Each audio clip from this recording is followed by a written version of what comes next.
צהריים טובים וברוכים הבאים להרצאת הזיכרון השנתית החמישית על שם פרופסור אילן גור זאב, שבה אנחנו מאוד שמחים ונרגשים לארח את פרופסור דברה ליפסטד, שתישא כאן הרצאה ואחר כך גם יהיה איתה דיון פתוח. אני רוצה להזמין את פרופסור חנן אלכסנדר, דקן הפקולטה לחינוך, לפתוח בדברים. תודה.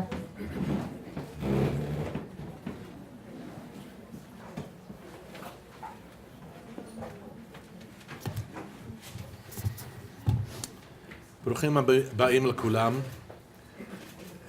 לכבוד האורחים, יש לנו לא מעט אורחים גם מחבר הנאמנים, שאנחנו הערב פותחים את הערב אנחנו פותחים את מושב חבר הנאמנים, ואם כן, לכבוד האורחים אני אבוא ולספר כמה סיפורים באנגלית. ההרצאה אחר כך תהיה גם בשפה האנגלית. It's a great pleasure and delight to welcome Professor Deborah Lipstadt here to the Faculty of Education to the University of Haifa in memory of our dear late colleague, Professor Elon Gore, about whom I'll have a word or two to say in a moment, and in honor of her receiving an honorary doctorate from the university tomorrow night. So it's a great pleasure, Deborah, to have you here. Deborah and I go back a long ways. We knew each other for many years in Los Angeles, where we participated in a wonderful minyan, a wonderful prayer group called the Library Minyan of Temple Betham. It was the Library Minyan because we began by meeting in the library, a library that no longer existed years after we didn't meet there. It was an extraordinary group that was founded on three principles: pay, come, and serve.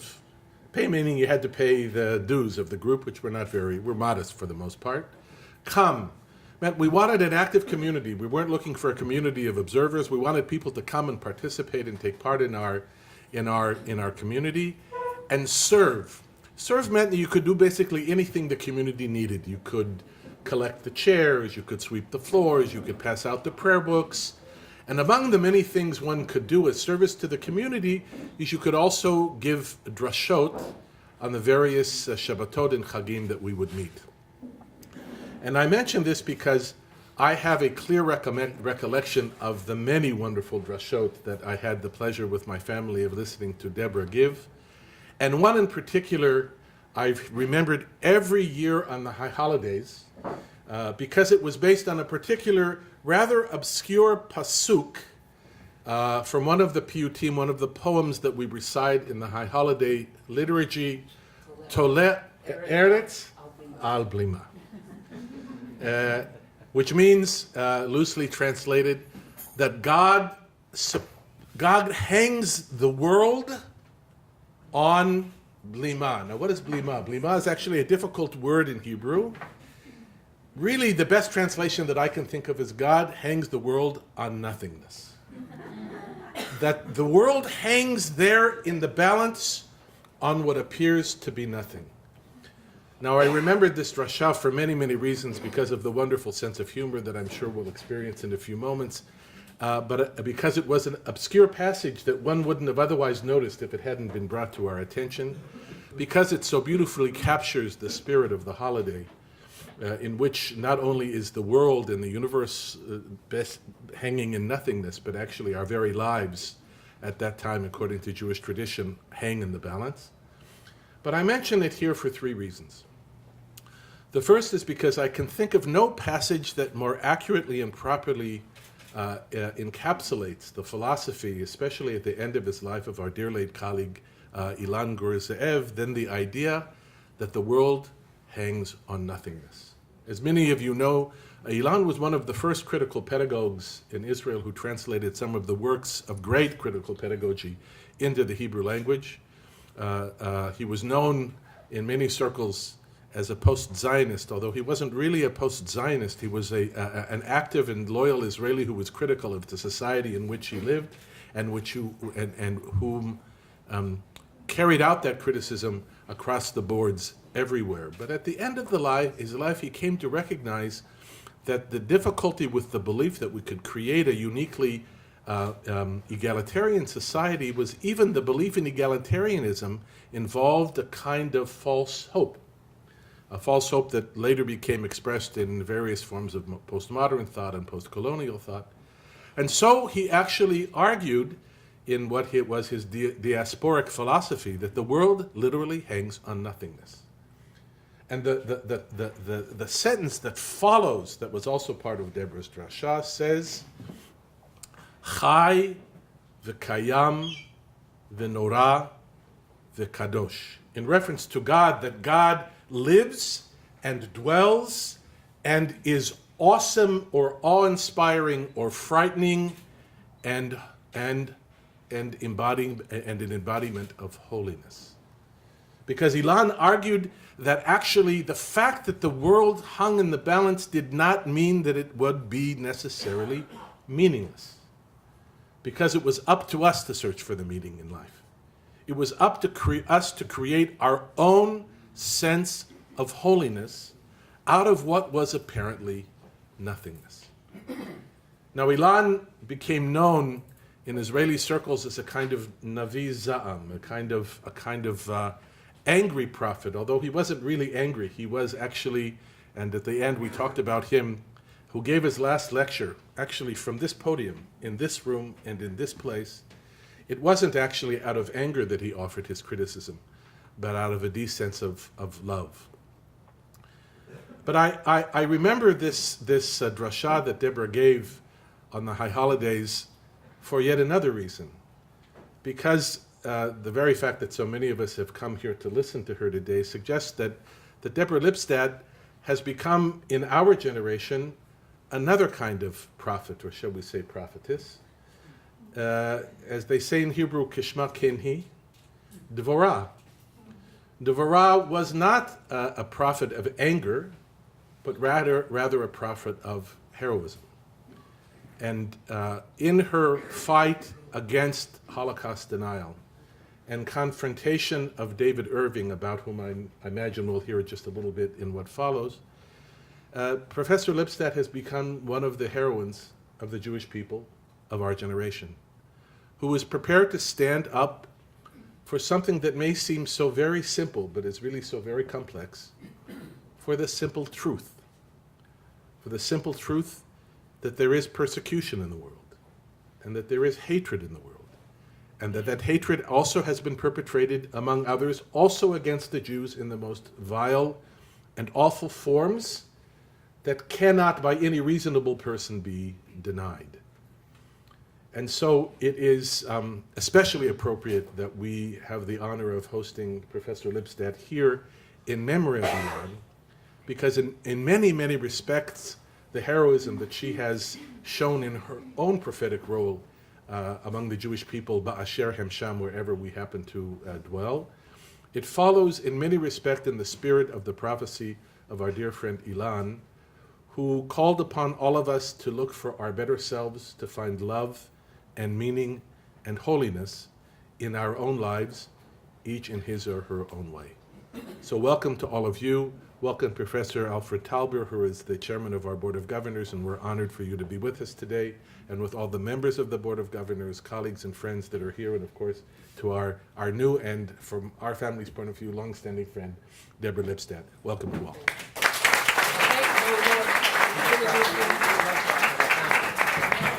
Let me just introduce you, Deborah. Deborah Lipstadt is one of the world's foremost authorities on the Holocaust and the study of Holocaust deniers.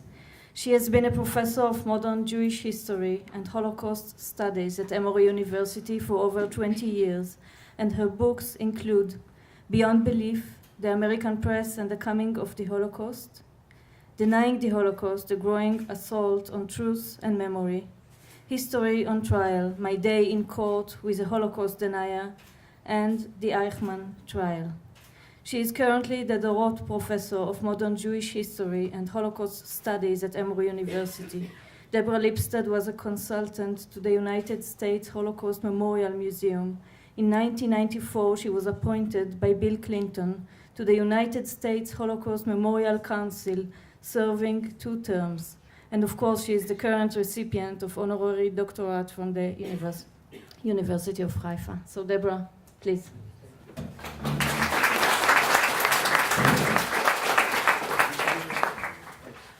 אני אבקש סליחה מדוברי העברית פה שבאתי לאוניברסיטה כאן בחיפה במדינת ישראל ואני מרצה באנגלית, אבל א', יש כאן די הרבה אנשים שרק מבינים אנגלית ואני משערת שהסטודנטים והפקולטה שכאן שדוברי עברית גם מבינים אנגלית, וב', כמו שאמרתי אתמול לחנן, אין לי המילים המקצועיים, אני לא יודעת איך להגיד ניואנס בעברית, אז ניואנס, זאת הבעיה. So I will speak in English, but in the tradition, and Hanan brought back very wonderful memories of the library minyan, which was much more of a minyan than a minyan, but was a community. And I know that's what many of you have created here in Haifa. But in our tradition, there's a concept of hakarat hatov, recognition, being thankful, being grateful for what has been given you. And I am truly grateful for the honor that will be bestowed on me tomorrow night.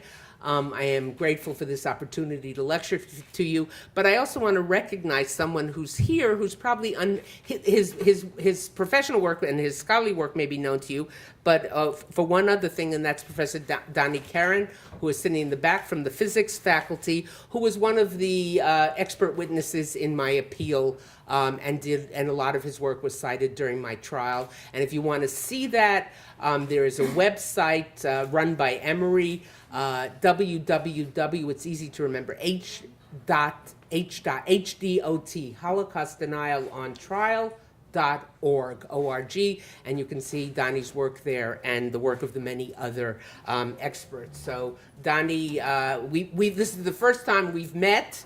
I can say about Donnie, like some people feel about the Kadosh Baruch Hu, mentioned Lahavdil, mentioned your name many times, know your work, great respect for what you've done, and at last I've laid eyes on you. So I guess we can't say that about other beings.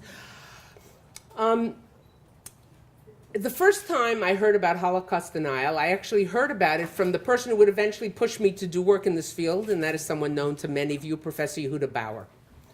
Yehuda, I was teaching at the University of Washington in Seattle. Yehuda had come to be our guest lecturer, a special endowed, our biggest endowed lectureship of the year, and he spent about 4 or 5 days with us, and we were in a friend's living room, and I remember him showing me a pamphlet, a very slick and highly produced pamphlet that he had been given in South Africa that denied the Holocaust. And I saw it, and I said, crazy.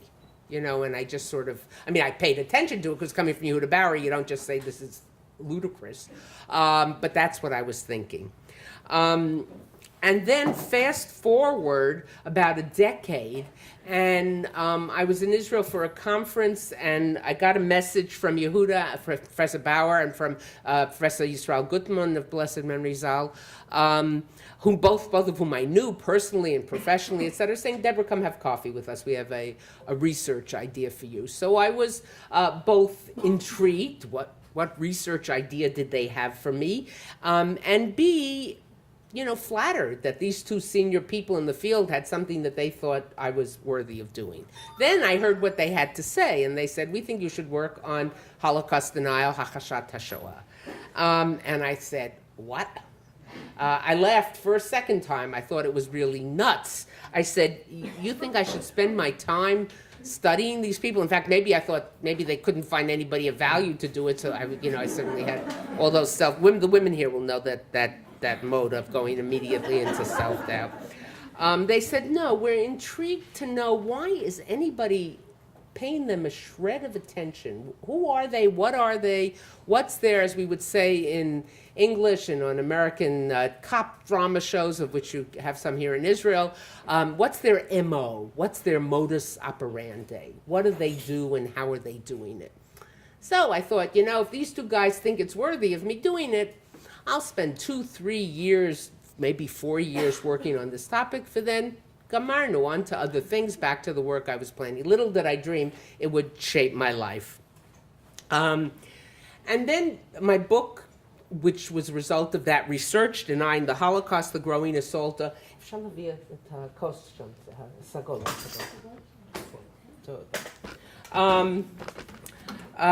My book, Denying the Holocaust, The Growing Assault on Truth and Memory, appeared. And essentially, I had answered that question. I had found that question. And here's what I found. Holocaust deniers hit on utilized a very ingenious methodology. Methodology may be too complimentary and too high-class a word to apply to it, but essentially what they were arguing was classic anti-Semitism, classic neo-Nazism. We had seen their kind before, since the very end of the war. If you look at some of the German expats who were in Argentina, with whom Eichmann interacted, or you look at others who, though the Third Reich may have been defeated and the Third Reich may have been over, still had a great yearning for, love of, support of, fidelity to Nazism. We knew them as groups that at the time, right before the capture of Eichmann, there was a whole episode throughout the world of swastikas being painted on synagogues and attacks on synagogues and things like that. And many people at that time, this is the early 60, 61, something like that, 60, I think, 59, 60. Many people said this, they thought this was maybe a wave of Nazi revival. These were the people, sometimes you'd see pictures of them or secretly filmed documentaries dressed in Nazi-like, SS-like uniforms, flying swastika-like flags, open adulation of Hitler and the Third Reich. And the thing that happened when you saw people like that, irrespective, I'm certainly in this country, but irrespective of your background, it was, even if you might have even been an anti-Semite, but you found it repulsive. You found it repelling.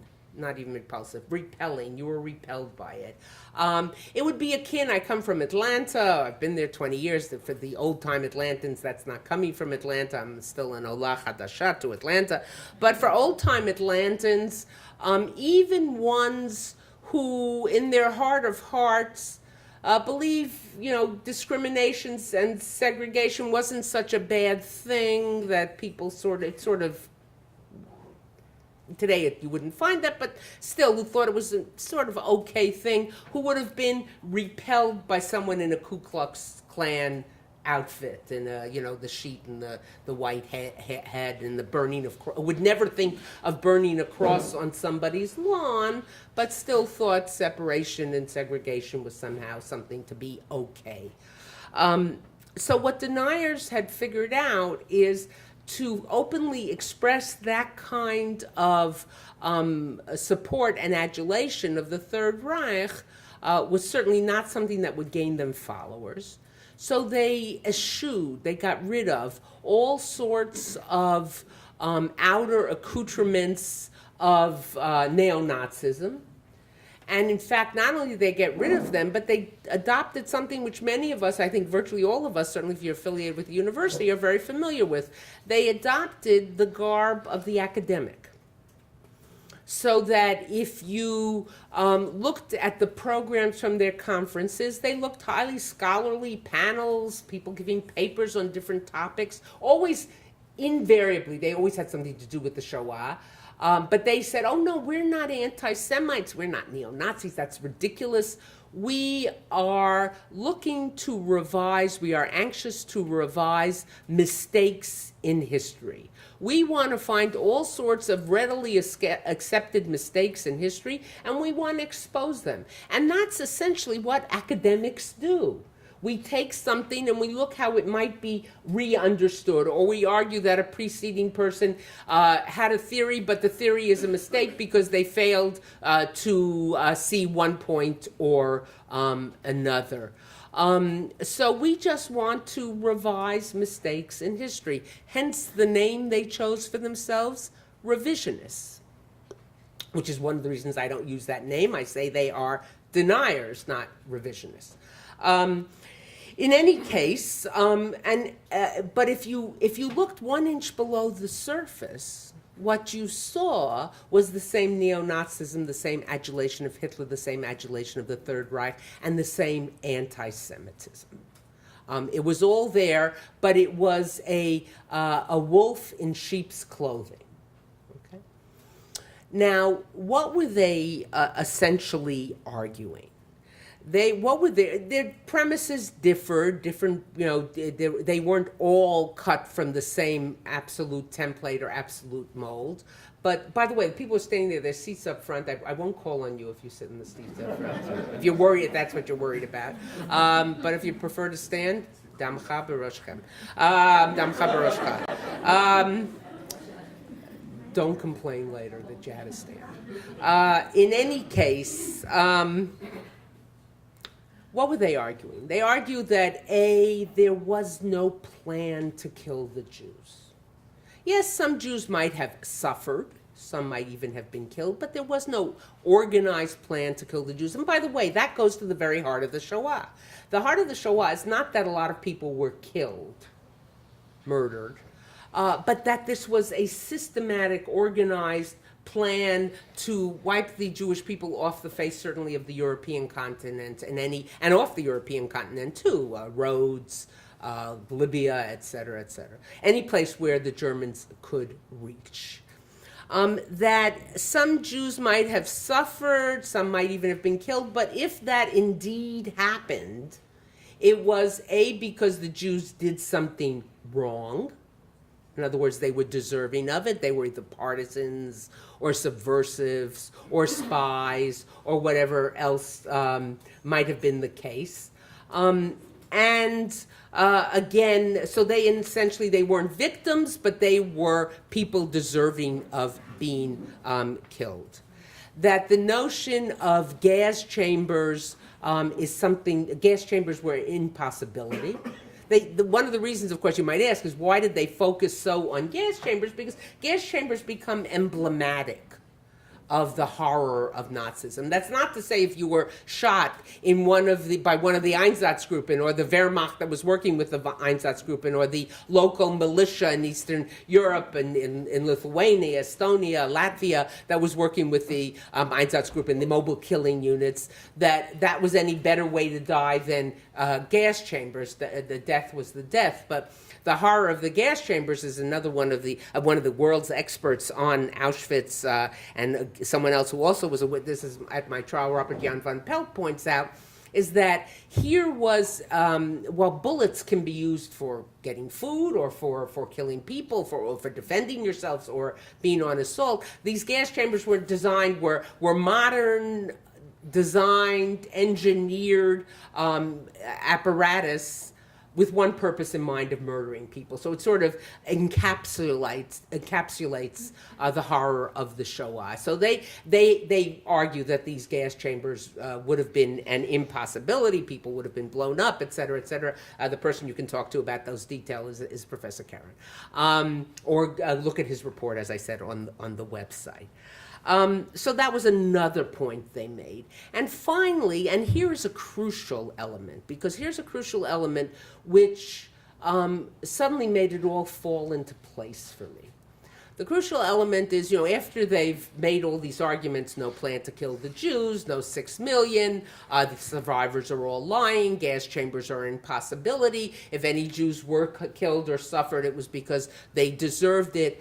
The logical question, if you happened to be sitting next to a denier and had you acted out of graciousness, but it turned out not to be a wise act, and what do you work on? And they told you Shoah and then bent your ear telling you this whole argument. What would be the logical answer, a question you would ask of a person after they showed you this is all a myth made up by the Jews have created all this evidence? What would be the question you would ask? It's not a rhetorical. Well, no, but you would. The question would also be why. What's the point of making up such an extreme working so hard to plant all this evidence, to get the survivors to tell this story, to get Germany to acknowledge, if it didn't happen, to get Germany to acknowledge that it did wrong, all these kinds of, there's got to be some reason for that, because this is not a simple effort. So, and the answer that they would give you if you asked that question, or they might even pose a question, what did the Jews, and I put this in big quotation marks, get out of the Holocaust? What was the benefit? What is the answer that is often given to that, even though it may not be Israel, which is not historically accurate answer? Because, again, I'm bringing coals to Newcastle, to borrow a Shakespearean phrase. When I tell you, of course, there was the Peel Commission and all sorts of things. There would have been some Jewish political entity here, but the common perception, even amongst many Jews, amongst many supporters of Israel, is that Israel was a benefit of the Shoah. And what's the other thing Jews got out of the Holocaust? Reparations, or I heard the word, the more basic word, money. So there you have, by giving you this answer, there you have the template of the anti-Semitic stereotype. To just move a little bit away from history, if you think about prejudice, think about the etymology of the word prejudice, prejudge. I made up my mind, don't confuse me with the facts. I.e., my country, I see an African American, I know this is the stereotype, the racial stereotype. They're shiftless, they're lazy, they don't really want to work, etc. I see an Italian, I know they have mafioso connections. I see someone who's gay, I know they're probably effeminate, weak-wristed or whatever, which is, of course, all of which are ridiculous, and there are many other stereotypes. Or I encounter someone who's Jewish, I know that they are rich, I know that they are powerful, I know that they are sneaky and use that sneakiness in a sneaky implies that in a nefarious, in a mendacious, in an evil kind of way. That's the anti-Semitic stereotype, which, by the way, without going into a long explanation of this, has its roots, of course, in the story of the death of Jesus in the New Testament, and the way it has been taught by church fathers. They were all mainly fathers, maybe, for millennia, that the Jews killed Jesus, even though everybody in the story is Jewish, including Jesus and the Jews, except for the Romans who actually kill him. But that's a detail. So the Jews killed Jesus. Why? Because he wanted to chase the money changers out of the temple. You get the financial thing. And they got the Romans to crucify him, even though the Romans are the most powerful entity in the world, certainly in the region. They got the Romans to do their bidding. Somehow this smaller group got the Romans, the all-powerful Romans, to do their bidding. That's the template. I'm not talking about how it happened, what happened, but that has been taught for so many millennia. That becomes the prototype of anti-Semitism. Anti-Semitism always has a financial element, and in terms of its stereotype, and a illegal, nefarious use of power, pressure by a smaller group, even though it hurts everyone else. Killing Jesus, of course, this innocent who could have done so much good and brought peace to the world, a beautiful individual, etc., a divine individual, do it for their own good, which usually involves some sort of financial thing.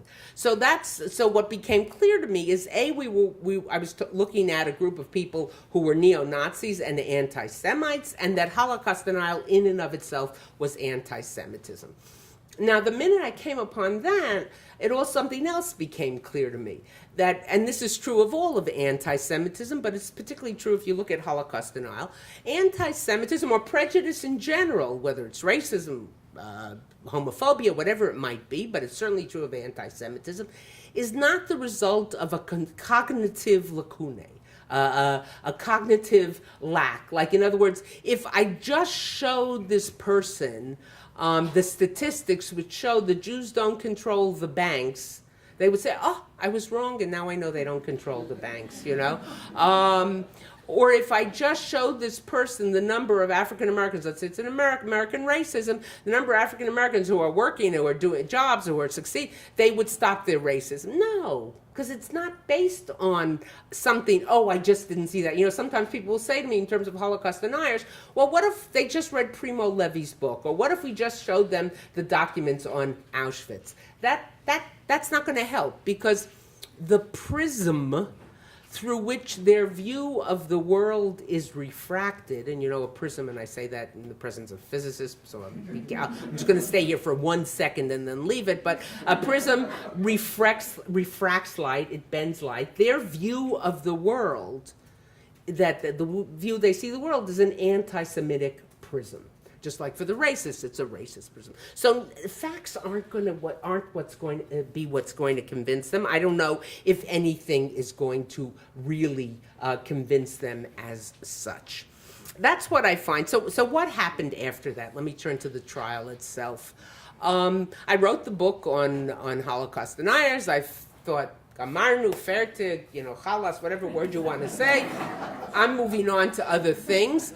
In the book, I devoted maybe maximum of 300 words to David Irving. Very little. The book is not about him. But I mentioned that David Irving was a writer of historical works. He was well known as a writer of historical works. He did not have a university position, but he was seen as a historian who somehow had an uncanny knack for uncovering different documents and finding different information that other people hadn't found. And I, in the book, because he had then, in the late 80s, he had, quote unquote, come out as a Holocaust denier. He had been a fellow traveler, to use the language of, communism and people, he was a fellow traveler of the deniers. He would speak at their conferences, and he would argue that Dresden was the worst war crime ever created during World War II, and that the Allies, really committed crimes against humanity there. He would always find arguments to say the Allies were not so good and the Nazis were not so bad. He always found ways of defending Adolf Hitler. He was a great fan, one would say. He saw himself as continuing the legacy of Hitler, of writing the autobiography that Hitler never got to write. His book, Hitler's War, he describes as a book. I put myself in the Führer's shoes, and I wrote the book as if I was standing behind his desk. But in the late 80s, it's something called the trial of Ernst Zundel in Canada. He comes out and he says, I've just seen a report which shows me that the Holocaust never happened, that, there were no gas chambers, the gas chambers are an impossibility, and now I believe that it's all a myth. So his doing that was a big moment for deniers, because it was their biggest catch, so to speak. It gave them a point of entry. David Irving, many historians already begin to see him for what he was, but still his books were often reviewed in the New York Review of Books. They were reviewed in the New York Times and the Times Literary Supplement, etc. He was treated somewhat seriously because his documents seemed to find these documents that others couldn't find. He did find many of them, because he would go to Germany and he'd give a lecture, and someone would come up to him and say, my uncle, Hans was on the Eastern Front with one of the Einsatzgruppen, and here's his diary, here's his letters, whatever it might be. But now he came out as an actual denier, and for them this was great, great rejoicing, a great development. So I wrote about that, and I said essentially what this man is doing is, here's someone who knows the facts, but bends the facts to fit his pre-existing conclusions. So the book came out. It was bought by Penguin UK and published in the United Kingdom, which immediately made me subject to British law. That's why the case takes. That's how the case takes place in England. The reason that it takes place in England, of course, is he sues in England, but the reason he waited to sue in England is because British laws, and I think that Israeli law is the same, and my guess is there might be someone who's a lawyer here, but British law on libel and slander is the mirror image of American law. In American law, if I say you libeled me, I have to prove that you libeled me, because you are innocent until proven guilty. In British law, the way it works is that words written, or in case of slander, words spoken, are considered untrue until proven true. So the burden of proof, the onus, is on the creator of the words to prove the truth of their words, and now not on the person who's claimed that they've been libeled to prove the falsehood. So what were the practical implications of that? The practical implications of that were that if I did not follow through on the case. And there were many people, including many academics, who said to me, oh, this is ridiculous, Deborah, don't waste your time on this. Go do your own work. Go do good work. Don't spend time fighting. But if I hadn't fought him, he would have won by default. And then the court, because if I didn't show up, he wins. And if he had won by default, he would have been able to say, I, David Irving, was libeled by Deborah Lipstadt when she called me a Holocaust denier. Ipso facto, therefore, I am not a Holocaust denier. And ipso facto again, my David Irving version of the Holocaust is a true version. And that version is what I laid out for you in the template of Holocaust denial claims. So Holocaust deniers would have then said, well, we won a case in court which proves that we were libeled when we're called Holocaust deniers. Our version of the Holocaust is a legitimate version. Now this brings me to a third point that came out to me in my research on Holocaust deniers, and about which I feel very strongly, and which is particularly relevant today, especially but not only in my country. People often talk about opinions and facts. And as a result of my research, I see it somewhat differently. I see facts, established facts, okay? Opinions and lies. And that's what deniers are doing. That's their objective. We talk about their modus operandi of twisting things, etc., presenting themselves as looking as respectable scholars. But their objective is to take edgy lies, to take absolute lies, twisted half-truths, things that are switched, etc., present them as opinions, maybe edgy opinions, maybe out-of-the-box opinions, maybe opinions that haven't yet been seriously considered, and say, well, if they're opinions, they should be part of the conversation, because isn't that what liberal, enlightened, I put this in quotation marks, academic, intellectual thought is all about? You consider all, no idea should be outside the realm of the conversation. No idea should be outside the realm of the conversation, but lies should be outside the realm of the conversation. And someone say, well, how do you determine what's a lie and what's not a lie? And that's exactly the strategy we used, or the tactic we used in my lawsuit. We had two ways we could have gone. We could have assembled all the evidence of the Holocaust and put it before the judge and said, here's all the proof. Material evidence, evidence gas chambers, witness testimony. But what would have happened then? We would have put it before the judge and we would have created a level playing field.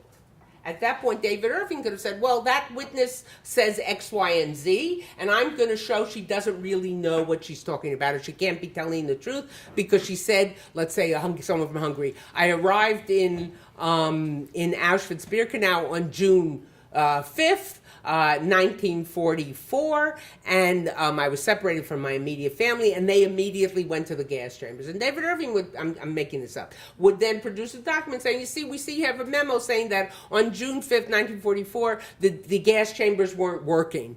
Or they were out of order, or whatever it might have been. We do know that the crematoria broke down from the load of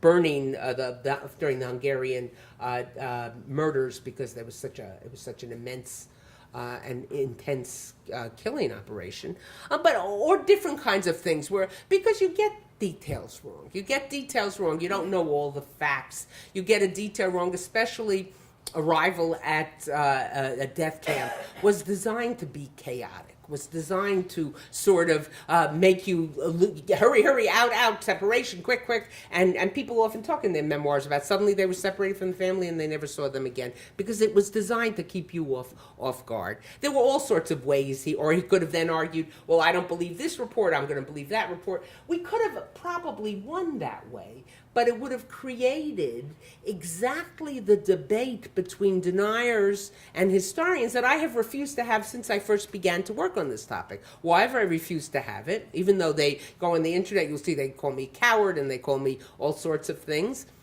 most of which I take as a badge of honor, because they're worrying enough to attack me.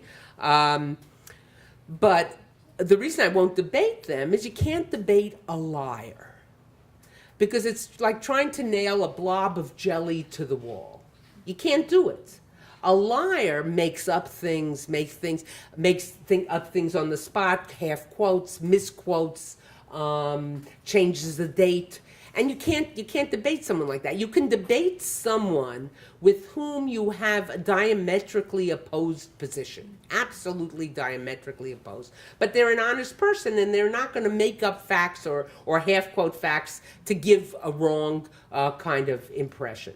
So if we had done that, we would have created the exact debate that I didn't want to have. We did something else.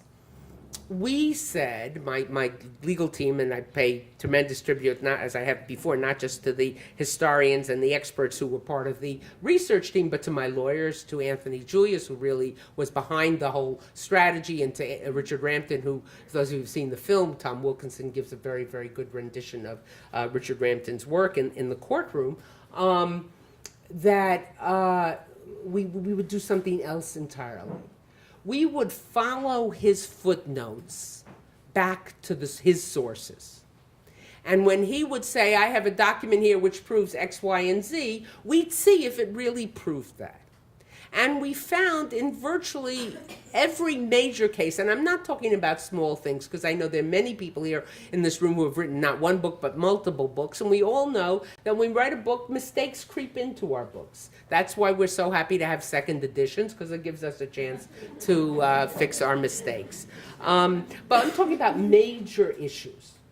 Give you an example. On the night of Kristallnacht, the Nazi leadership is they're all gathered in Munich because it's the anniversary of the failed putsch, and they're celebrating, look at the putsch we failed, but look how far we've come. And word begins to come in from all over Germany of the attacks on Jews, which have been coordinated. They're all exactly the same. They've been pre-planned. They've taken place with Hitler's imprimatur. And David Irving argues he's very anxious to clear Hitler and the leadership of any responsibility for this. He said Hitler was livid with rage, and he sent out a telex saying, stop the madness. And he gives us a footnote, a telex from, I think, 1:26 in the morning of the night of Kristallnacht. When you look at the telex, it doesn't say stop the madness. It says arson against Jewish shops and the like is to be halted. He wanted to stop the arson, the setting of fires, because what was happening was coming in reports from all sorts of German cities that synagogues were being burnt and Jewish institutions were being burnt, but you can't control fire. Fire doesn't stop. You know, when it finishes burning down the synagogue, it burns down the whole block. So do all the other things. Continue, beating up Jews. Continue breaking into Jewish homes and destroying them. Continue wrecking synagogues. Continue wrecking Jewish schools. Continue wrecking old age homes. Continue throwing Jews out the windows is also what happened. Continue all sorts of things, but just stop the arson. But in his hand, that telex becomes stop the madness. Or I'll give you another example, slightly more complex. In April 1943, I believe it's April 15, 16, 1943, Foreign Minister Ribbentrop and Hitler have a meeting with Admiral Horthy. Admiral Horthy was the head of the Hungarian government. And those of you who know the history of this period know that the Hungarians were allies of the Germans. They had instituted many anti-Semitic laws, draconian anti-Semitic laws. They had created labor camps where Jews worked, and many of whom died there. But they had refused to agree to the deportation of the Jews. So that late in the war, you still had an intact Hungarian Jewish community of about 800,000 people. And of course, it's only destroyed once the Germans come in and put in a puppet government, and Horthy agrees to stay as head of the puppet government. But this is a year earlier. This is in April 43. They meet with Horthy to try to pressure him to agree to the deportation and ultimately murder of the Jews. And it's a 2-day meeting, and there's a transcript of the meeting. And in the transcript, you have Horthy asking on the first day, what do you expect me to do to deport the Jews, that they should die like beasts in the field? And Hitler says, no, that's not necessary. On the second day of the meeting, when Horthy poses the same question, first of all, Ribbentrop says the Jews should be taken to concentration camps and allowed to die and be put to death, and just like we did this with the Slovakian Jews, essentially acknowledging what's going on. And Hitler launches into an anti-Semitic harangue. The Jews are like tuberculous bacilli. If you don't kill them first, they will bring you down. Even the young and the innocent looking amongst them, like in the animals, if you have a young animal that carries this bacillus, you've got to kill it, so they must be killed, etc., etc. This must be done. So what does David Irving do with that transcript? First of all, he correctly quotes from it, but he flips the days. So he has the meeting ending with Horthy asking the same question and being told by Hitler, no, it's not necessary to kill them. And B, then in his author's voice, those of us who write books know, or even articles, whatever, that sometimes we're explaining something to our audience, but we've got to give them the meaning. You know, what is the context here? What is the meaning here? That's what we're doing. We're not just reporting on our findings, but we're giving them context. So then in his author's voice, he goes on to say, this, of course, it's April 43. This was the time of the Warsaw Ghetto Uprising, where 30,000 Jews in the Warsaw Ghetto were rising up against the Germans with arms supplied to them by troops retreating from the east. Now, first of all, there weren't 30,000 Jews taking part in the Warsaw Ghetto Uprising. There were probably 30,000 Jews left in the ghetto, but there were a couple of hundred who were taking part, but that's a detail. And they weren't doing it with arms supplied for them by troops retreating from the east, because the only troops maybe pulling back were German troops, and I can assure you they were not supplying arms to the ghetto. But most importantly, this meeting is in mid-April. The Warsaw Ghetto Uprising was a couple of days later. It was about a week late after this meeting. And it wasn't as if Hitler and Ribbentrop knew the meeting, we're having the Warsaw Ghetto Uprising in a week or something. In other words, the example is a totally false example. But the first time I read it, it passed me right by because I just didn't pay attention. I knew what day the Warsaw Ghetto Uprising begins, and I knew what day this meeting was, but I just never paid attention to the fact. That's what I call lying. And we showed over and over again that was the case. So, as you know, we won a very sweeping victory against David Irving, with the judge calling him a liar, a falsifier of history, saying his views of his presentation of the facts were tendacious, and ultimately calling him a neo-Nazi polemicist, which I think is a pretty strong statement. And so let me begin to wind this up, because I do want to allow time for response and then questions. What do we face today? I happen to think that hardcore denial, what I've been describing, the David Irving kind of denial, is far less prevalent today. It's really, in most cases, someone who begins to bring that up is just seen as completely illegitimate, in great measure because of the work of my trial, the work of the experts, the research done, and the way we showed point after point after point that he was lying, and the judge's verdict, which is also on the website, on hstat.org, that I mentioned earlier. You just go to the judge's decision, part 13. It's a 356-page decision. Go to his part 13, and you'll see what all the things he says about David Irving. What do we face today? And this is we face today not what I've been describing. I call hardcore denial, but we face today much more softcore denial.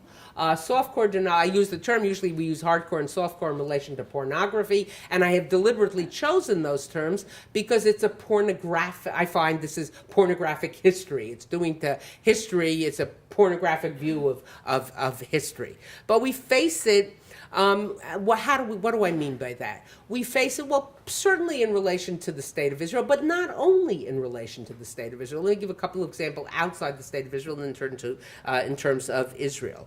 You see it in Eastern Europe. You see it in Eastern Europe with the attempt to argue that what Stalin did was just as bad as what Hitler did. Now, I'm not saying what Stalin did was good, and I'm not talking about a hierarchy of pain, because a hierarchy of pain is a useless thing. If you walked into a cafeteria one morning and you had an impacted root canal, and you said to someone, "Oh my God, I didn't sleep. I'm in such pain. I have this impacted root canal," and they said, "Oh, I have 2 impacted root canals," you wouldn't feel one whit better. It wouldn't be at all comforting to you that they had 2 and you have 1. So this is not hierarchy of pain. If my family had been wiped out by Stalin or starved starved by Stalin, my pain would be just as great. But if you're looking at it as a genocides, and you're looking at it from a historical, analytical point of view, what Stalin did was quite different than what Hitler did. But today, in many Eastern European countries, Lithuania, Hungary, other places, to have fought with a even parts of Poland, in Poland, to have fought with a communist resistance group is equivalent of having been a Nazi, and an attempt in this extreme nationalism to equate the two. You certainly see it there. You certainly see it in kind of examples of all sorts of things becoming, oh, that's a Holocaust, or people being called, oh, he's a Nazi, and even people I don't like, I object. There are people who I think for that term might be used, but I think in most cases those comparisons are cheap and simplistic and not very effective. And how so with the State of Israel? With the State of Israel, we see it particularly strongly with,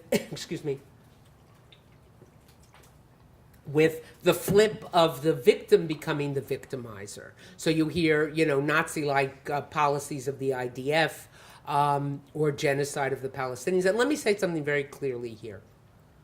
You can be totally opposed to the policies of the State of Israel. You can think Haaretz is too conservative. That was pretty good, you can think that Israel has made just one mistake after another with the way it has handled this issue. But to talk about Nazi-like tactics or to talk about a genocide is to go way overboard and to use terminology which just doesn't fit. Or you can do things like we saw with a former mayor of London, not the current mayor, but the former mayor of London, Ken Livingstone, who 3 or 4 times in the past years has gotten for himself lots of attention, which he wouldn't have gotten otherwise, by comparing Zionism and not just comparing Zionism and Nazism, but saying that the Nazis were allies of the Zionists, that Hitler was a Zionist, that he wanted to help the Jews go to Israel, which I'd like to point out he's talking about 1933, and Israel, as far as last time I checked, wasn't created until 48, but that's a small fact. But essentially to argue that Israel was built with the help of the Nazis, and the Nazis were supporters, to say Israel, not that these facts didn't, he's making up facts, and he's taking one agreement, the Havara agreement from the summer of 33, and expanding it beyond all measure of any historical rectitude, but to say that the two are the same and they have been equated. And we see it in many other respects, but that's much harder to fight.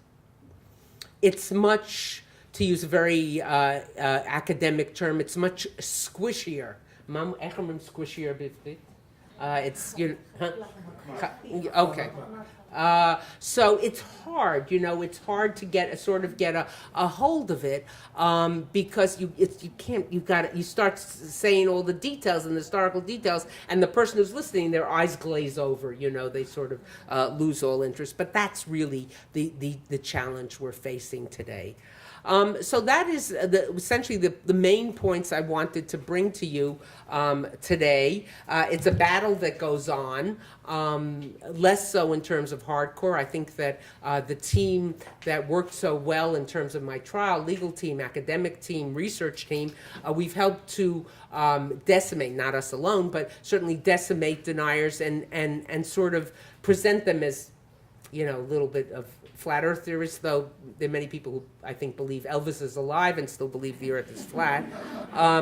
But this soft-core denial is a challenge that still faces us. Thank you very much.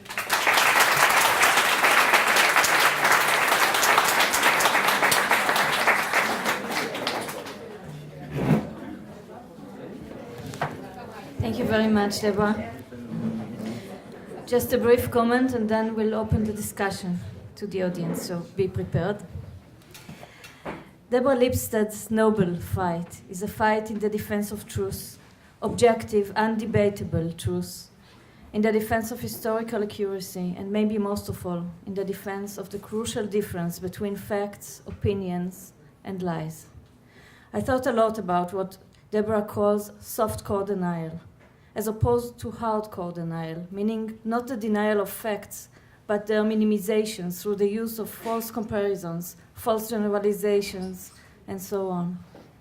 What stunned me in her conceptualization was its unconscious layer, which of course makes it much more dangerous. As a psychoanalyst, I deal a lot with a kind of covert denial manifested by perpetrators even when they allegedly confess of their crimes, and which has a deep psychological as well as linguistic connection to Deborah's soft-core denial. So I would like to add a few words about it to this important discussion. The perfect crime, as Jean-François Lyotard had argued, does not consist of killing the victim, but rather of obtaining the silence of the witness, the deafness of the judge, and the inconsistency of the testimony. If one neutralizes the addressor, the addressee, and the significance of the testimony, the result is that there is no referent, no crime has been committed. When, in other words, the witness is blind, the judge is deaf, and the testimony has lost coherence and meaning, the crime goes unregistered and hence, allegedly, never happened. So I would like to focus for a few minutes on the ways in which the perpetrator erases the referent, namely silences his or her inner witness and inner judge, turning in that way the entire confessional text, even when this is a voluntary one, into a false representation which in fact undermines its own validity. Omitted from this kind of confession, and this is where it connects to Deborah's soft-core denial, are not the concrete facts, but their meaning.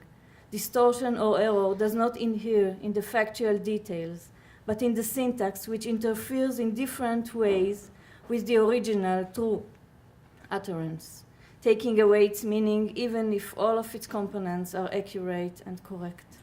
This syntax has a few characteristics, of which I will present only three. The first one is the frequent use of passive rather than active constructions, as well as of first-person plural rather than first-person singular, camouflaging in that way the perpetrator's responsibility and the fact that he or she acted willingly. A first reading of testimonies by SS officers shows frequent use of passive rather than active constructions, like frequent occurrences of were shot or were forced, rather than I shot or I forced. Unsurprisingly, the testimonies of those who refused orders are marked in contrast by the use of the first-person singular and the active mode.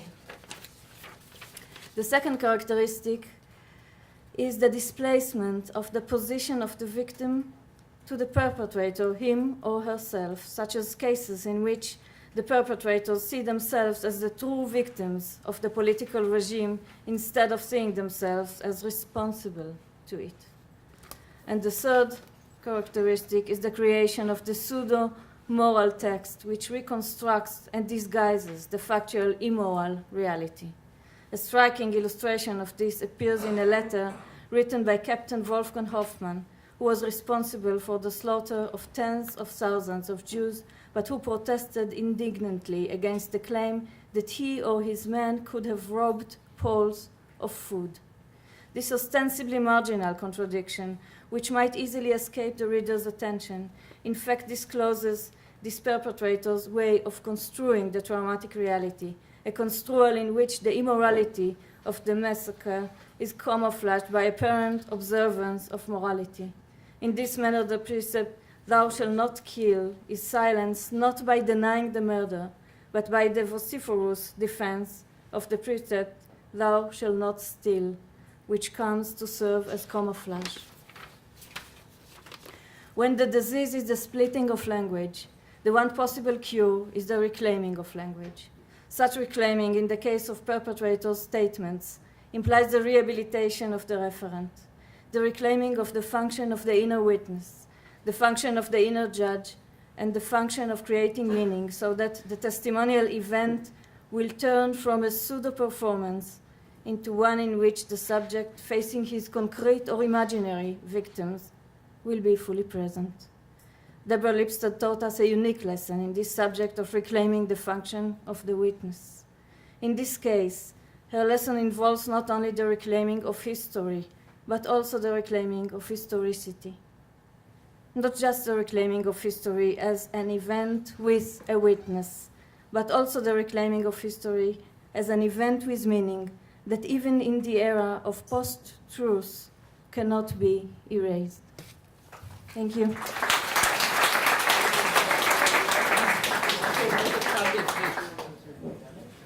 שאלות אפשר בעברית והערות אפשר בעברית, דברה מקסימום תענה באנגלית, אז אתם מוזמנים. כן, בבקשה. Okay. Either language, but one that I can hear. My question is very short. What's your opinion about criminalizing the Holocaust denial like we have in Europe and many other enlightened countries? Right. I actually have spoken about that quite publicly. What are my opinions about making Holocaust denial a crime? I was invited last year to participate in a debate on the criminalization of Holocaust denial at the Oxford Union. One of the, other than the Friday night Shabbat table, one of the oldest debating societies in the world. And I'm against it. I don't agree with it. I don't agree with it for a number of reasons. First of all, because it suggests that we don't have the evidence. Sort of, it criminalize it, let's make it, we have the evidence to disprove. Yes, it's long, yes, it's arduous, yes, it's expensive, yes, it takes a lot of work, but we have the evidence, A.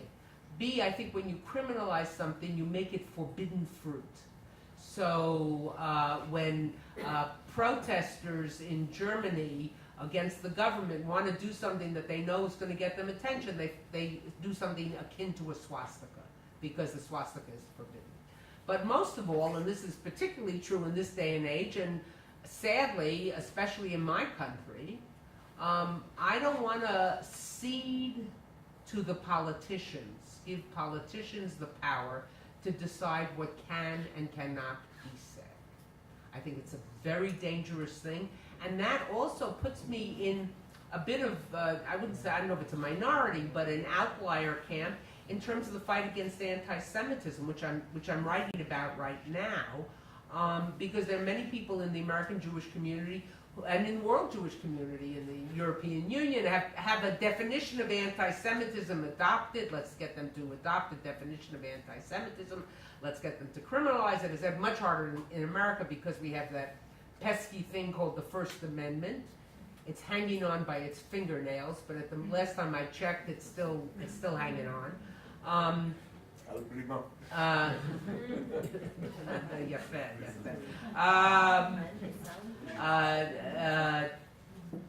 That I'm very frightened of politicians deciding what can and cannot be said. So I'm against it. Yes. בטח. מה את חושבת על הכחשה, לא של השואה, אבל ברמה של מדינות, על ההשתתפות שלהם והשתתפות של האזרחים שלהם בשואה, באירועים שהיו בשואה. אנחנו שומעים את זה באוסטריה ועכשיו בפולין. פולין זה מאוד בולט, וגם האוסטרים היו הקורבנות הראשונים ולא שוכחים עליהם. I think it's a very dangerous thing. Oh, sure, I'm sorry. The question was about Hachashat HaShoah, not about the facts, but Holocaust denial, where countries that took part paint themselves and paint their citizens as innocent victims. I'll give you a couple of examples. The first one, of course, was Austria. Austria, which in a coup of historical magnitude that I don't know can be, duplicated, managed in 1945 to get itself thought of as the first victims of German aggression, as opposed to the first allies of the Germans. They said, in the Anschluss in March of '38, when the Germans came in, we were taken over. If you look at the pictures, they were taken over with flowers and with, And in fact, when I was doing my work on the Eichmann trial, on Eichmann, and I was looking at his record in Vienna, and you're looking what the Germans were saying about the Austrian Nazis, they were very disturbed because they found them, they were too extreme. Now, this is quite a compliment. If the German Nazis are thinking that you're too extreme, and they were out of control, and Eichmann had to come in and amongst other things, and others were doing this too, instill some order. So there was one example of we were victims Another example in Eastern Europe, in Poland, to a certain extent, but even more in Lithuania, and more in Latvia, more in Estonia. Painting, we had nothing to do with it. In fact, saying, because many of the Hungary, you see it, you want to go see something, in Hungary. First, go to this memorial right in the heart of Budapest that was quite controversial. It's actually very interesting. It's a memorial. It's Orban's vision of what the Nazi assault was on Hungary, ignoring the fact that the Hungarians were the Germans' allies until March of '44, and then their allies unofficially once the Germans come in. But in front of it, you have a counter demonstration where people have brought all sorts of pictures of Horthy with Hitler, pictures of all sorts of indication of Hungarian cooperation, et cetera, et cetera. So it's sort of, it's a people's memorial against the official memorial. Or go to the Hungarian, also in Budapest, House of Terror, which is supposedly a showing of the terror of Stalin's terror and Nazi terror. It's about 2 rooms on the Nazi terror and I think 12 rooms on Stalin's terror. And when you get to some of the trials of, that were run by the Stalinist or USSR forces, of course, you find that the names of Jews, not as defendants, but as perpetrators, are very common. So there's another way of rewriting history. But let's not leave it only with Central and Eastern Europe. Let's look at France. Marine Le Pen. We can beat up on the left, but if you don't beat up on the right as well, you're missing part of the story, and vice versa as well. Marine Le Pen, just in April, I had an article on this in the Atlantic magazine. At the height of her campaign, it was sort of strange because she was trying to attract Jewish support, but maybe she thought this would get her more support from other groups, said that in the roundups in July '42 in Paris and in other parts of France, mainly Paris, the French had nothing to do with it. This was not a French action. Go to Mrs. Google and put in July '42 Paris roundups images. And look at the pictures. And I dare you to find a picture of a Nazi official or a German official in uniform. It's all French. It's all the French, Valdiv. It's all French authorities there, till they're turned over to the Germans, but it's all French. And then Marine Le Pen goes on, and this is sort of that trickiness, she goes on to say, French children have been taught to be ashamed, and they should be proud of what their country did. And so who has taught them to be ashamed, and who's forced this down them? Those who want study of the Shoah, the Holocaust, et cetera, et cetera. And in so doing, she broke with, I think it's over 20 years, well over 20 years, of French leaders, prime ministers and presidents acknowledge French complicity, which took a very long time for them to do, but acknowledging French complicity. So there you see another example of that. So I think it's very dangerous, and on some level, it's that softcore denial, because we were not victims, we were not victimizers, we were victims, and who's painting us today as a victim? Yes. I'd like to ask questions if you have the time. The first is actually an observation, both on both your responses to the previous questions. Don't you think that in fact all these questions reflect actually the triumph of Holocaust history over denial? Because what you find out is that people, or peoples, nations, or individuals or groups, they totally accept the basic facts and narrative of Holocaust, and at the end they try to position themselves within or without it, or in comparison to it. But in a sense, isn't it the total opposite of the fight against Holocaust denial? Here you see people trying to rewrite themselves as victims, but into an acknowledged history. And the second question is more related to the business of this Faculty of Education. And here I try to relate to both your talks. in pedagogy, there is an emphasis on the pedagogy of witnessing and trauma in Holocaust education, wherein you're assumed to view the witness as very central, but you relate to it, as most witnesses are, as a trauma survivor. And here, the basic psychoanalytic notion of trauma is an experience which cannot be fully remembered and cannot be told coherently. While the basic business of the positivist historians, which bring history to trial, is to look for coherence and accuracy, and to actually try to cleanse history of inconsistencies and the main traces of trauma, in a sense, while trying to represent trauma. So I think when we speak about Holocaust education, we give full credence to these inconsistencies and lack of coherence as the main experience of the Holocaust. The first question I can answer very simply, and yes. So now for the second, no. The first question, you're right. It's absolutely correct, and I have never been one to yell, again, to use a high-class academic term, Gewalt, that the deniers are winning or whatever. I think there was a time when they were much more dangerous in the 70s and the 80s into the 90s. I think partially not only, again, I emphasize partially, my trial helped lay that to rest. And I do think your point very true about, the triumph of history is that now everybody's trying to get on the gravy train of being the victim, exactly. So I think that's a very good point.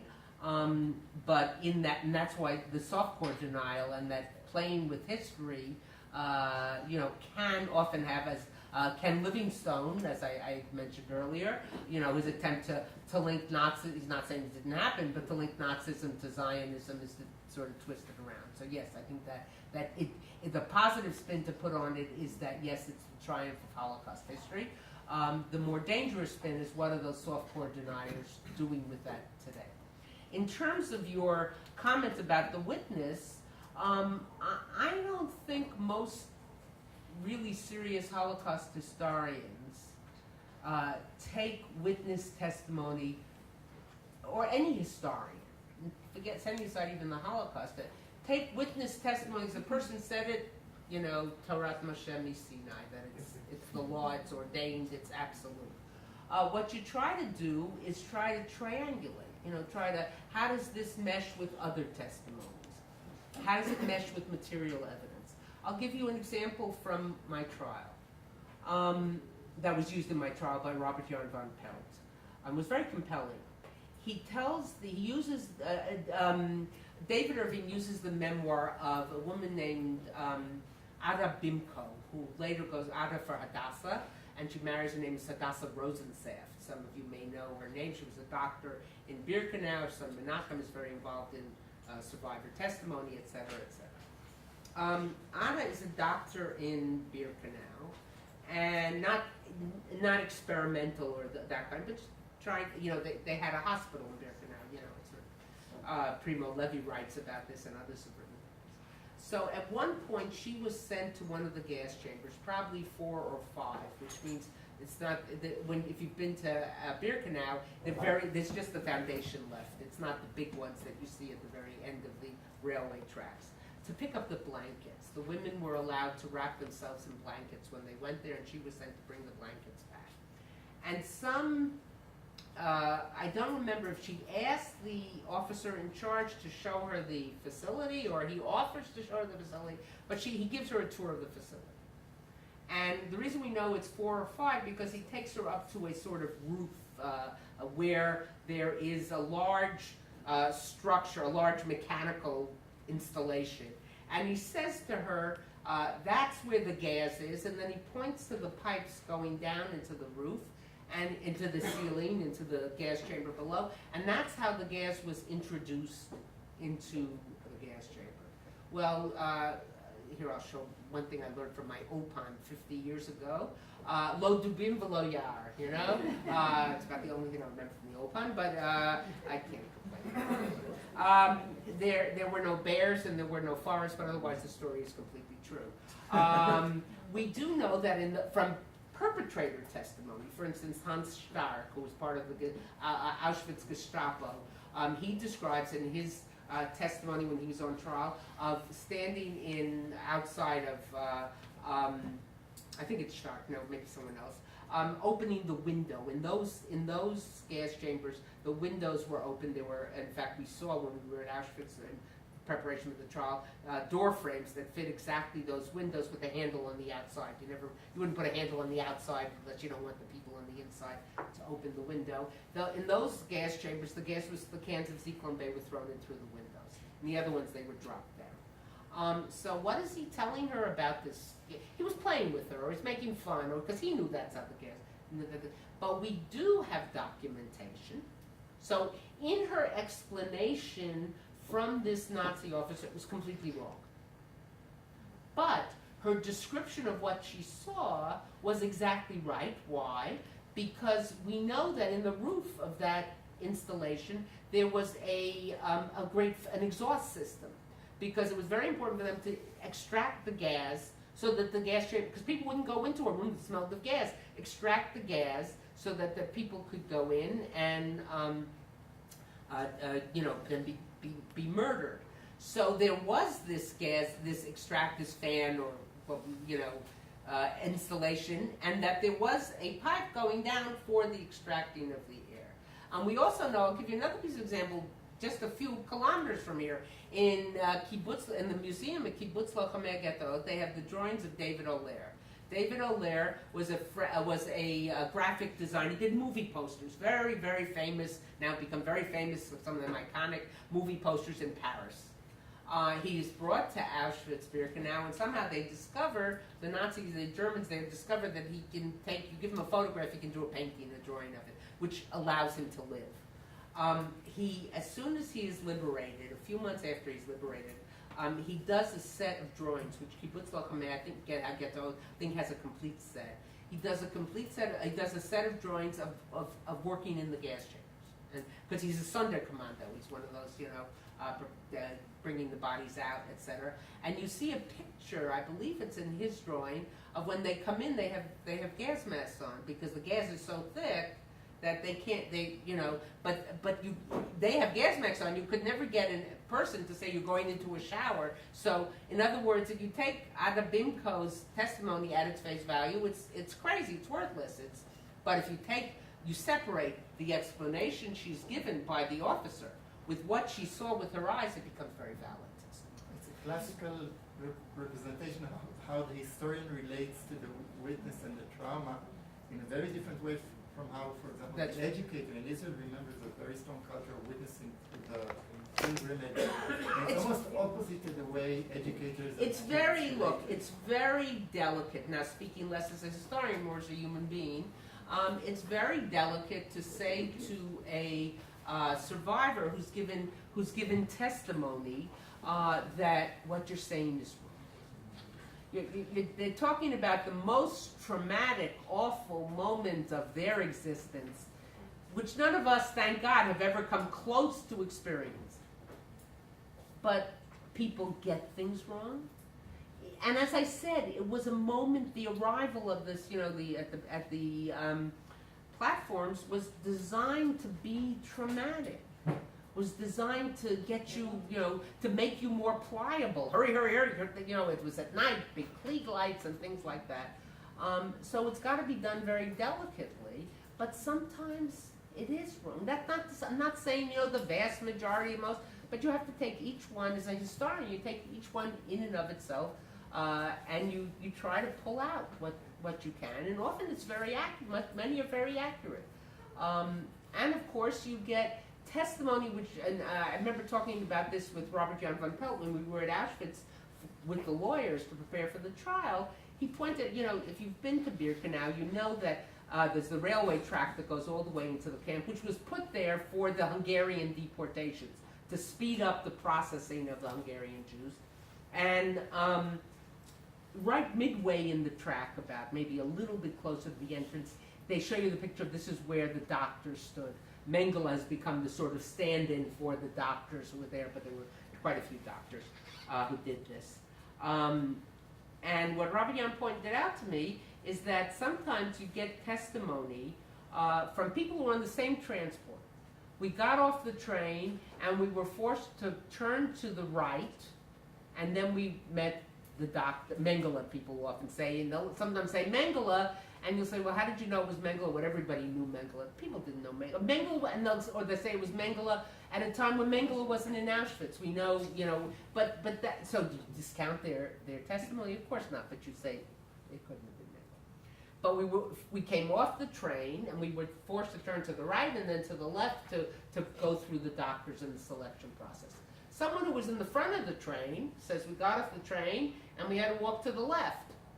And they said, same train, someone's turning right, yes, because the selection place was in the middle. So sometimes it calls for knowing the facts so that two conflicting things can actually be. Okay? So, yes, please. יהיה לי יותר נוח בעברית. תודה רבה גם על ההרצאה וגם על הפעילות. רציתי לשאול, בהתייחס לנקודה מאוד קטנה בפסקה האחרונה של הדברים שלך, את אמרת, התייחסת להשוואות היסטוריות שהן לא אפקטיביות. שמה? They were not effective historical comparisons. And the essence of my question is, when are comparisons effective and when are they ineffective? Right. And in particular, of course, nothing is in history, as far as I know, could be compared to the extermination of the Jews. But the build-up, the processes, the collapse of democracy, the weakness of democratic institutions, is there no room for comparison? Where can we learn the message? What are the limits? Right. I think there absolutely are comparisons, and that's one of the reasons, and sometimes this is not that popular in Israel, not amongst, I think, academics, but amongst, the larger audience. That I don't like to talk about the Holocaust as unique. And in fact, I think what Professor Bauer now uses the term, and I think it's an effective term, unprecedented. But I was just in Cape Town 2 weeks ago. And in Cape Town there is a Jewish museum, and in the Jewish museum there's a little Holocaust museum installation, on the Holocaust. And one of the installations, one of the exhibits, are two pictures side by side. One is a picture that may be well known to many people in this room of a doctor, a German doctor with a caliper measuring a little girl's nose to determine whether it was a Jewish nose. And next to it is a picture of a doctor, a little girl, I think she's standing on a chair, and she has a pencil in her hair. And there's a person in a white coat standing next to her. Anybody here from South Africa know the pencil test? The pencil test was that if they put a pencil in your hair and it fell out, you were white. And if it didn't fall out, you were colored, which is a different category than black. Or it might be black, depending on the situation. There were families that were split up. There's one famous court case in South Africa, I think from 64, 65, of parents who were white, and their child was categorized as colored because she had darker skin and she failed the pencil test. And I think what the curators of the museum, what the designers of the museum were saying, okay, apartheid and the Holocaust were different, because in apartheid, the South African regime was not out to kill all the black Africans. They needed them to mine the diamonds and clean their houses and take care of their children and drive their cars or whatever it might be. They needed them. But there are parallels that can be made in absurdity to a certain extent. You can make, and so to say that something is uniquely unique and it can't be compared doesn't leave you anywhere to go. The Armenian genocide, Rwanda. There are certainly comparisons and there are differences. So I was not arguing against any comparison at all. And I'm sort of running out of time there. What I'm concerned about are the glib sort of You see them a lot. I see them a lot in the United States. People have stopped making them so much because, again, I think there was a sort of outcry against it. with the current administration, this is neo-fascism and this is Nazism and this is, et cetera, et cetera. I am no fan of the current administration, but I think that those comparisons can be dangerous. And yet there is room for them. Timothy Snyder of Yale has just produced it's hard to call it a book, it's more a pamphlet, in the spirit of the old, Thomas Paine pamphlets or something like that, called On Tyranny, where he asks those questions. And I think there are certain points where I would certainly agree with Professor Snyder, where he says, there's certain comparisons that can be made. When you start attacking the democratic institutions, the courts, when you start attacking the press, when you start instilling doubts in people's votes, your votes were, it's all lies. And there are certain parallels. But I think you also have to be very careful about saying this is a Holocaust and this is a Hitler. I'm going to finish, if we're talking about South Africa, with a custom in the United Kingdom of a vote of thanks, which we don't often do here very often, but I think it's worthwhile for us to take a moment. We were privileged, my wife and I, some years ago, at one of the events in which they opened the Holocaust Museum in Washington. This was an event in Los Angeles. One of our dear friends was a donor there who had been a survivor of the Holocaust, Siggy Ziering. And I mentioned this story yesterday, who told us the story. He spoke there on behalf of the donors and said, when I came out and I first met my wife and I woke up with nightmares, I couldn't tell her about the nightmares because I was afraid to frighten her, that she would be frightened from the experience of my life. And when my children were born and they asked me what it was like during the war, I couldn't tell them because I was afraid that they might be frightened by the stories that I would tell them. And now the third generation has come along and my wife doesn't know and my children don't know, and I'm not quite sure how to tell the story. So I've given a donation to the Holocaust Museum so that they should be able to tell the story to my grandchildren and my great-grandchildren that I have not been able to tell to my wife and my own children. So I think we can all thank Professor Lipstadt for helping us to tell the story and to remember what needs to be remembered and to see to it that that memory lasts beyond our own generation. Thank you very much.